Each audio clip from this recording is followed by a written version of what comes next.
Someone just insulted you in front of everyone. Your chest is tight. Your face is hot. Every part of your body is screaming at you to defend yourself, to fire back, to win. And in that exact second, the most powerful man in the Roman Empire would have said nothing at all. Marcus Aurelius had one sentence he repeated to himself every time someone tried to provoke him. One sentence. That's it. And it disarmed people more completely than any insult ever could. Today I'm giving you that sentence. And by the end of this video, you'll never lose an argument to your own anger again. Welcome back to Wisdom of the Stoics, the channel where we take the oldest, hardest-won wisdom in human history and turn it into something you can actually use today. No fluff, no motivational shouting, just the calm, battle-tested philosophy that helped emperors rule, slaves find freedom, and ordinary people survive chaos with their dignity intact. If you're new here, welcome. Consider subscribing, because what you're about to learn isn't just theory, it's armor. And once you put it on, you'll wonder how you ever went without it. Let's begin. Let's start with something uncomfortable. Provocation is not an accident. It is not a careless slip of someone's tongue. It is almost always a calculated move, even if the person doing it doesn't fully realize they're doing it. Think about the last time someone provoked you. Maybe it was a coworker who made a snide comment in a meeting. Maybe it was a family member who brought up an old wound at dinner, knowing exactly where it would land. Maybe it was a stranger online, typing something designed purely to make your blood boil. What did they actually want? They didn't want information. They didn't want a debate. They wanted a reaction. They wanted to see your composure crack, because in that crack they find power. Your anger is the proof they were looking for, proof that they got to you, that they control something inside you that you should control yourself. This is the trap. And here's the part that should genuinely unsettle you. Every time you respond with anger, with a sharp comeback, with raised volume, you're not winning. You're paying the toll they set for you. You're handing them exactly what they came for. Epictetus, who was born into slavery, and later became one of the most respected philosophers in Rome, knew this trap intimately. He had spent years of his life with almost no control over his external circumstances, beaten, displaced, owned by another human being. And yet he wrote some of the most liberating words in the history of philosophy, that we suffer not from the things that happen to us, but from our judgment about those things. Read that again. It wasn't the insult that hurt you. It was the meaning you assigned to it the instant it landed. So if a man who had nothing, no freedom, no body that was legally his own, could master this, what does that say about the power we're giving away over a comment from a coworker, or a stranger on the internet, or a relative who's said the same cutting joke for 15 years? It says we've been playing the wrong game. We've been treating provocation like a battle we need to win, when really it's a test we need to pass. And the test isn't about who has the sharper tongue. It's about who walks away with their peace intact. Now you might be thinking, but if I don't respond, doesn't that mean they win? Doesn't silence mean I have no comeback? This is exactly the misunderstanding we're going to dismantle today, because the Stoics weren't advocating for weakness. They weren't telling you to be a doormat, to swallow your dignity, to let people walk over you without consequence. Quite the opposite. What they discovered was something far more devastating to provocateurs than any insult could ever be. Stick with me, because in the next section, I'm going to show you exactly what that is, and why it terrified people far more than anger ever did. Here it is. The sentence Marcus Aurelius used, recorded in his private journal, a journal he never intended anyone else to read, which is exactly why we can trust it as genuine, unfiltered wisdom rather than a performance for an audience. He wrote, "If anyone can refute me, show me I'm making a mistake or looking at things from the wrong perspective. I'll gladly change. It's the truth I'm after, and the truth never harmed anyone." Read it again, slowly, because the power here is easy to miss on a first pass. This isn't a clever comeback. It's not designed to humiliate the other person. It's not even really aimed at them at all. It's a sentence Marcus said internally, to himself, before he ever opened his mouth. And what it does is extraordinary. It strips the provocation of its power before you even respond. Here's why. When someone provokes you, they're hoping you'll treat their words as an attack on your identity, something that demands defense. But Marcus reframed every insult, every criticism, every jab as simply information. Possibly true, possibly false. If true, it's useful. Now he knows something he didn't before. If false, it cost him nothing, because he never agreed to be wounded by something untrue. Now apply this in real life. Picture this. You're at a family gathering, and your uncle, who said this joke every year for a decade, makes a comment about your career choices. Still doing that little hobby of yours, or did you finally get a real job? The old you wants to defend, to list achievements, to prove him wrong, maybe even to insult him back. But what if instead you simply thought, if there's truth in what he said, I should examine it. If there isn't, his words don't define me, only my reaction would. And then, and this is the genius of it, you say something like, maybe, what makes you say that? Or simply, interesting that you'd think that, said with zero defensiveness, zero heat. Just calm curiosity. Watch what happens to the provocateur in that moment. They came prepared for a fight. You didn't show up to one. There's nothing for them to push against. The energy they were counting on to escalate the moment simply isn't there. Most people faced with this deflate almost instantly. Some even become a little embarrassed, because suddenly their provocation looks exactly like what it was. An attempt to get a reaction, exposed in broad daylight. This is what I mean when I say the Stoic silence wasn't weakness. It was the single most disarming weapon available to a human being. Anger validates the attacker. Calm questions dismantle them. Seneca, in his letters to Lucilius, described anger as a kind of temporary madness and a state in which we surrender our reason entirely to the will of whatever provoked us. He wrote that no other emotion is more eager to display its full force, and none more in need of being held back, precisely because anger's most dangerous trick is convincing you it's powerful while it's actually making you the most predictable, most controllable version of yourself. Think about that for a second. The angrier you get, the more predictable you become. The provocateur knows exactly which buttons to press, because you've shown them where the buttons are. Calm, by contrast, is unreadable. Calm gives them nothing to work with, so the sentence isn't really about winning an argument. It's a tool to remind you, in the heat of the moment, that you have a choice about what role you're going to play in this exchange, and that the most powerful role available to you is the one where you simply don't take the bait. But I know what some of you are thinking right now. This sounds great in theory, but what happens when the provocation is severe? When it's not a joke at a family dinner, but something genuinely cruel, genuinely unfair? That's exactly where we're going next. Because the Stoics didn't just have an answer for mild irritation. They had an answer for the worst provocations imaginable. Let's talk about real stakes. Not a snide comment at dinner. Betrayal at the highest level a human being can experience. In 175 AD, while Marcus Aurelius was away from Rome dealing with a health crisis so severe that false rumors of his death had spread across the empire, one of his most trusted generals, Avidius Cassius, declared himself emperor, a man Marcus had personally elevated, trusted with command of entire legions, turned around and tried to seize the throne the moment he believed Marcus was dead or dying. This is provocation on a scale almost none of us will ever face. This is betrayal soaked in ambition, dressed up as opportunity, and it came from someone who owed his entire position to Marcus's trust. And how did Marcus respond? Historical accounts tell us that when Marcus learned of the revolt, he didn't erupt in vengeful fury.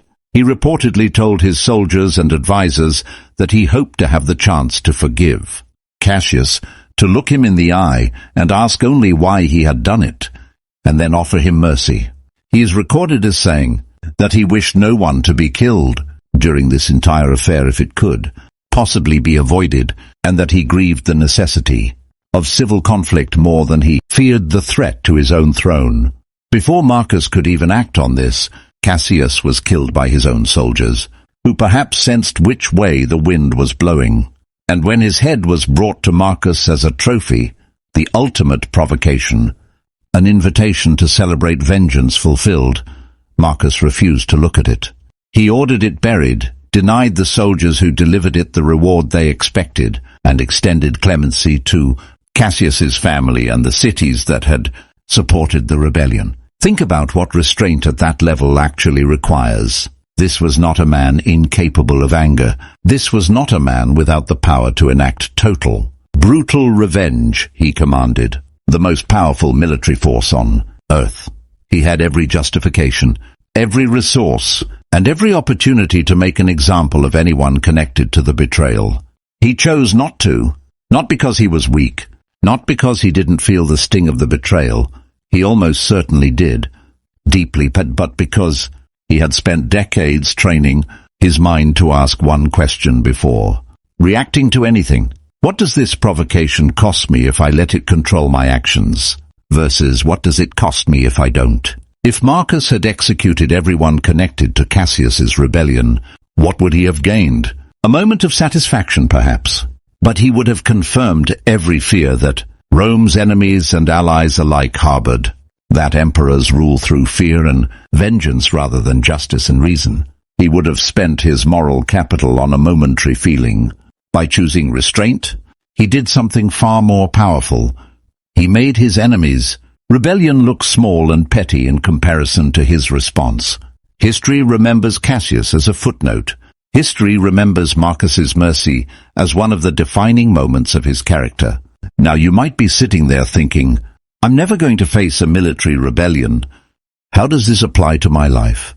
But that's exactly the point. The scale of the provocation doesn't matter. The mechanism is identical whether it's an empire or an email. Someone wrongs you. Your nervous system screams for retaliation.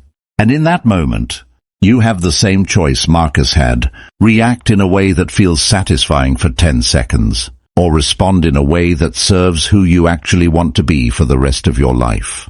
This is the real test of Stoic philosophy.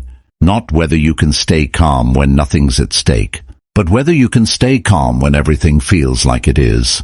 And this brings us to a question that I think most people get completely backwards when they first encounter Stoicism. Does staying calm mean you just accept everything?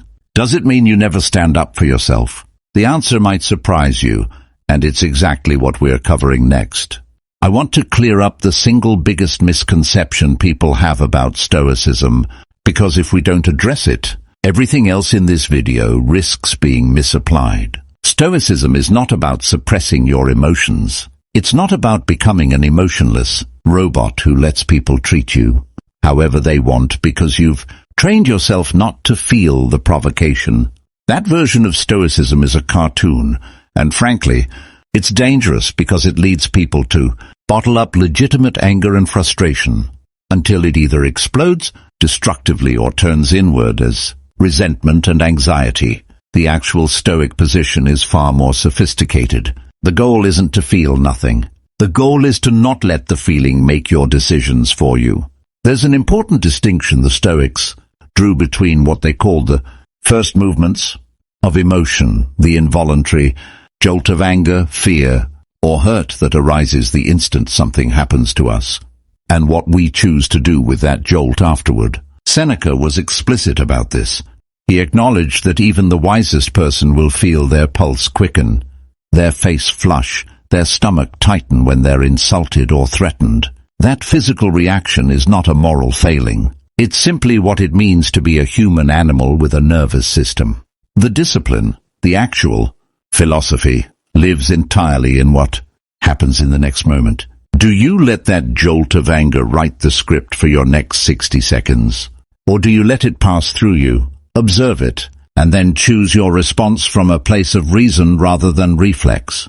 This is why standing up for yourself and practicing Stoicism are not opposites. They're actually deeply compatible when done correctly. Epictetus himself, despite preaching restraint and acceptance of what's outside our control, was famously blunt and even sharp-tongued when correcting his students. He didn't pretend insults didn't happen. He didn't let injustice slide by unnamed.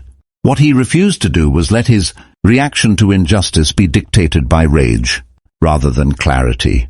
There's a real difference between someone who says, "What you just said was completely unfair, and here's why," delivered with steady eye contain and a level voice, and someone who screams the same sentiment red-faced, with their hands shaking. The content might be identical. The first version lands as unshakable confidence. The second version reads as someone who's lost control of themselves. And people instinctively discount it, even when the underlying point is valid. This is the version of saying only this that actually matters in real life. It's not always literal silence. Sometimes the most stoic response is a single, calm, precisely chosen sentence that states a boundary without a hint of emotional bleed. Things like, "That's not something I'm going to accept. I think you know that's not true. We can talk again when this is calmer." Notice what all of these have in common. They're short. They're declarative. They don't ask permission, they don't over-explain, and critically, they don't escalate. They close a door rather than opening 10 new ones for argument. This is what Marcus's sentence was really teaching, not eternal silence, but a deliberate pause that lets you choose precision over explosion. So if you've ever worried that practicing stoic calm will turn you into someone who just absorbs mistreatment forever, let that fear go. The wisdom we're building today doesn't ask you to disappear. It asks you to show up with so much command over yourself that nobody can manipulate you into a version of yourself you don't respect. And speaking of command over yourself, there's a specific mental tool the Stoics used, almost like a rehearsal, that prepared them for these moments before they ever happened. It's one of the most practical techniques in the entire philosophy, and it's what we're covering right now. Here's something almost nobody tells you about composure. It is not a personality trait some people are simply born with, while others aren't. It is a skill, and like any skill, it can be trained, specifically through a practice the Stoics called premeditatio malorum, the premeditation of adversity. The idea is deceptively simple. Instead of waiting for provocation to catch you off guard, you deliberately imagine it in advance, in detail, while you're calm, so that when it actually happens, you're not improvising your reaction for the first time under pressure.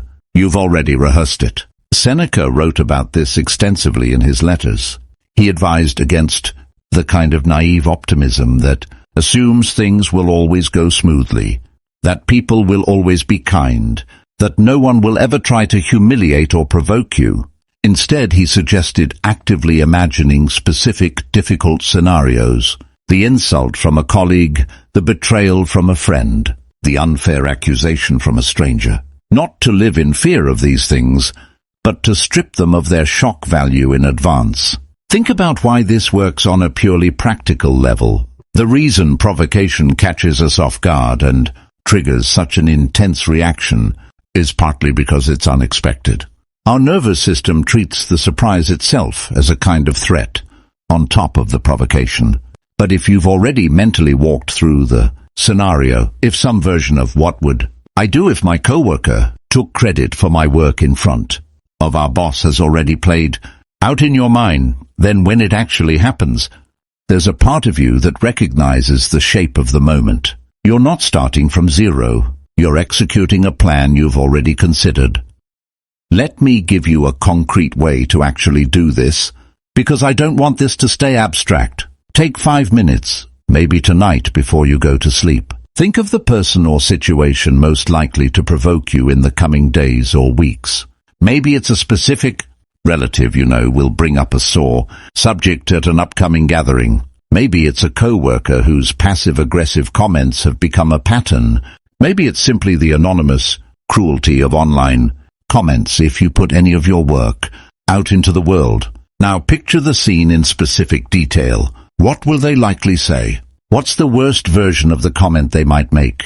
And then, this is the crucial part, mentally rehearse your response. Not a furious, satisfying response. The calm, short, undefended response. Picture yourself saying it evenly. Picture their reaction to your lack of reaction. Picture yourself walking away with your composure completely intact, maybe even feeling a quiet sense of having passed a test. This is not negative thinking. This is not anxiety.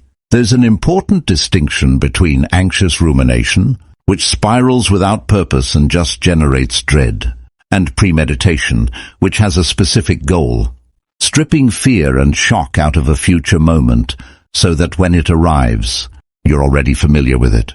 Marcus Aurelius did a version of this every single morning.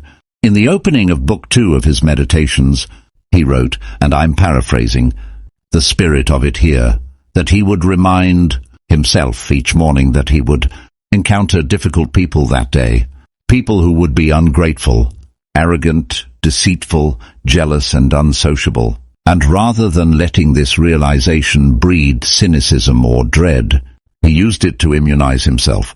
By the time he actually encountered rudeness or provocation, it wasn't a shock to his system. It was something he'd already accounted for. He'd already decided hours earlier who he was going to be in that moment. This is such a profound reframe of how most of us approach our days. Most people wake up hoping nothing difficult happens, and then feel ambushed and destabilized the moment something does. Marcus woke up expecting difficulty, which meant difficulty. When it arrived, found him already standing in the posture of someone who'd decided how to handle it. I want you to try this, genuinely, this week. Pick one relationship or situation in your life that regularly provokes you. Spend just a few minutes rehearsing your calm response before you're ever in the moment. You will be shocked at how different it feels when the actual provocation arrives and you realize, I've already been here. I already know what I'm going to say. But preparation alone doesn't answer one of the hardest emotional questions buried inside all of this.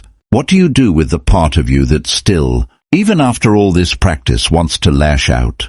What do you do with the leftover anger that doesn't just evaporate because you understand the philosophy? That's what we need to talk about next, because pretending that part of us doesn't exist would be dishonest. Let's be honest with each other for a moment. Even with all this wisdom, even with rehearsal, even with the perfect sentence ready in your mind, sometimes the anger doesn't just dissolve the second you decide to be calm. Sometimes you say the right words. You walk away with composure on the outside, and your insides are still burning for hours afterward. This is normal. This is human. And the Stoics, despite their reputation for icy detachment, actually had a great deal of compassion for this experience, because nearly all of them lived through real loss, real injustice and real humiliation themselves. Seneca's brother died. His political enemies forced him into exile and later compelled his suicide. Epictetus lived as a slave for a significant portion of his life and likely endured physical abuse. There's a tradition, possibly true, that his leg was permanently injured by a master's violence. Marcus Aurelius buried multiple children, faced betrayal from those closest to him, and ruled during one of the worst plagues in Roman history. These were not men insulated from pain, dispensing calm advice from a position of comfort. They were men who had every reason to be permanently embittered, and chose, deliberately and with effort, not to be. So if the anger lingers in you after a provocation, even after you've handled the moment with outward composure, that doesn't mean you've failed at this. It means you're human, and humans process things on a timeline that isn't always convenient. What the Stoics offer here isn't a way to instantly erase the residual anger.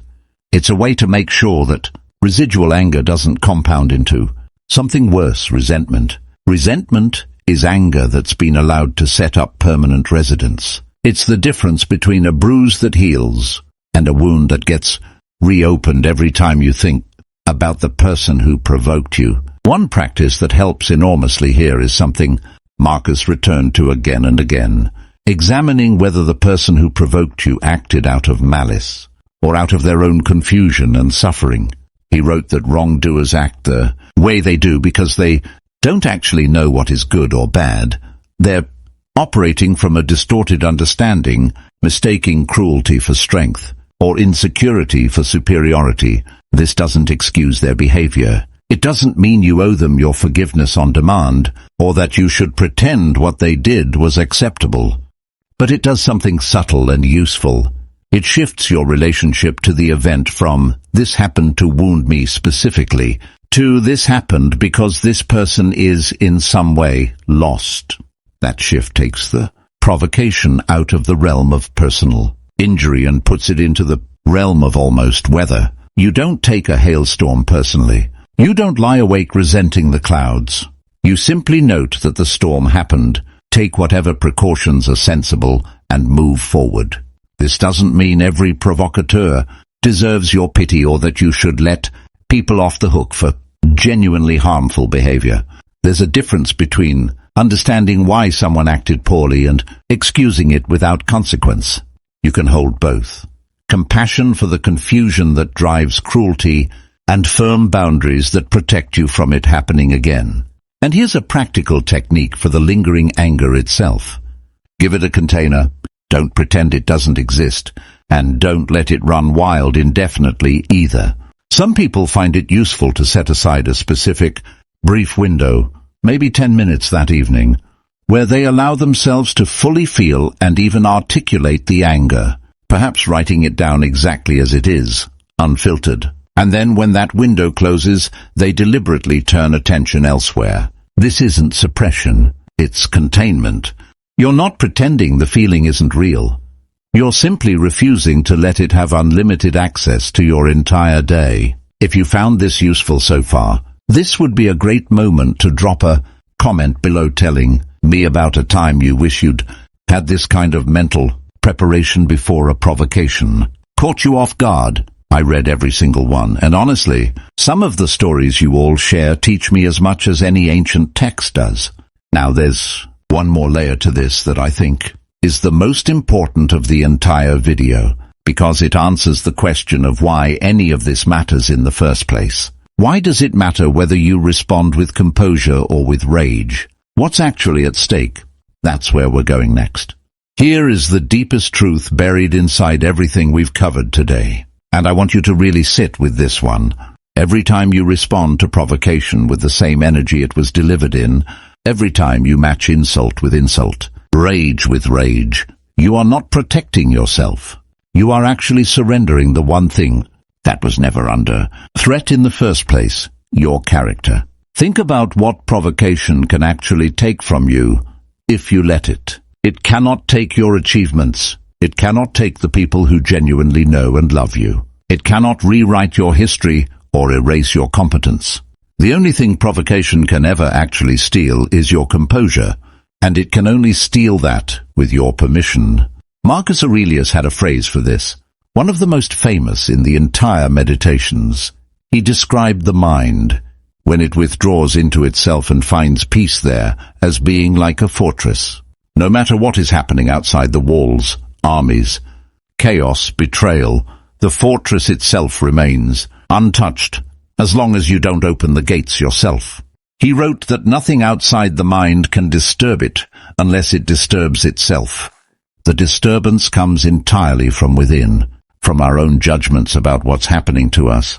This is what's actually at stake every time someone tries to provoke you. They're testing whether the gates are open, and every time you respond with calm, with a single chosen sentence rather than an explosion, you're not just winning that interaction. You're proving to yourself, in real time, that the fortress holds. That you are, in fact, the kind of person you've been trying to become. There's something almost spiritual in this, even outside any specific religious framework. Every provocation you face is, in a strange way, a small initiation ritual. It's an opportunity, disguised as an annoyance, to practice becoming someone who is not run by their impulses. And the wild thing is, this compounds. Every single time you choose the calm response over the explosive one, you make the next provocation slightly easier to handle. You're not just managing a single moment, you're building a different relationship with your own emotional reactivity, one rep at a time. This is why the Stoics treated philosophy not as an academic subject to admire from a distance, but as a discipline, almost athletic in nature. Epictetus often compared the philosophical life to training for the Olympic games. You don't get to skip the difficult days of practice and still expect to perform when the real test comes. Every provocation in your actual life is practice. Every irritating coworker, every condescending relative, every cruel stranger online is, whether they know it or not, giving you a free training session in becoming ungovernable by your own anger. And I want to be precise about what ungovernable means here, because it's not about becoming cold or distant from the people in your life. It's the opposite. The people who matter most to you deserve a version of you that isn't hijacked by every passing provocation, that doesn't bring home the residue of an argument with a stranger and take it out on the people who love you. Composure under provocation isn't just self-protection. It's a gift you give to everyone close to you, because it means the version of you they get to spend time with isn't constantly being rewritten by other people's bad behavior.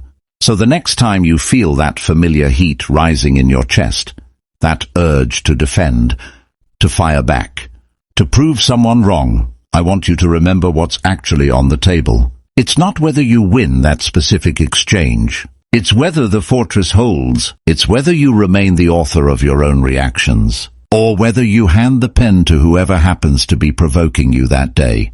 That choice, made consistently over years, is what separates a life lived reactively from a life lived deliberately. And it all comes back, again and again, to that single sentence. Marcus repeated to himself, a willingness to hear the truth without flinching, and an unwillingness to be moved by anything less than the truth.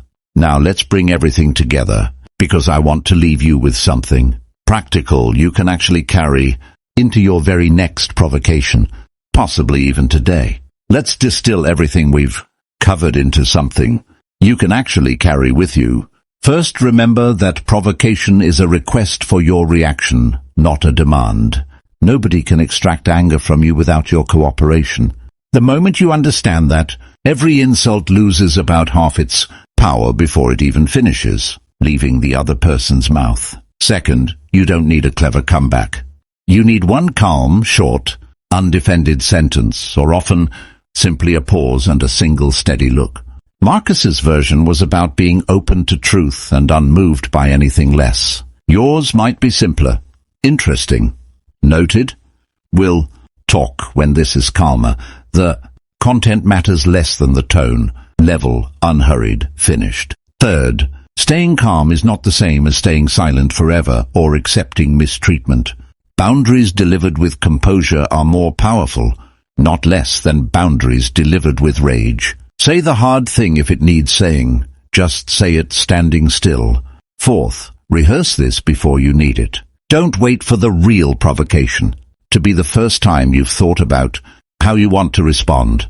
Spend 5 quiet minutes this week picturing the moment, picturing your composed response, picturing yourself walking away with the fortress gates closed. And fifth, when the anger lingers afterward, because sometimes it will, give it a container, not a permanent home. Feel it fully for a defined window, and then set it down. You are not obligated to carry today's provocation into tomorrow, 2,000 years after Marcus Aurelius wrote his private reminders to himself. Words he never meant for anyone else to read. They're still doing exactly what he needed them to do for himself. Turning a man under enormous pressure into someone who could be provoked by an empire's worth of betrayal and still choose mercy over vengeance. You don't need an empire to test this wisdom. You just need the next person who tries to get under your skin. And now, you have what you need to meet that moment differently than you ever have before. If this video gave you something you can actually use, do me a favor and hit like. It genuinely helps this channel keep making content like this, and it costs you nothing. If there's a specific person or situation in your life where you're planning to apply this sentence, tell me in the comments. I want to know what provocation you're walking into next, and I'd love to hear how it goes when you do. And if you haven't yet, subscribe to Wisdom of the Stoics. We're building something here, a place where ancient wisdom gets to do what it was always meant to do, make modern life a little more bearable, and make you a little harder to shake. Until next time, stay calm, stay sharp, and remember, The fortress only falls if you open the gate yourself.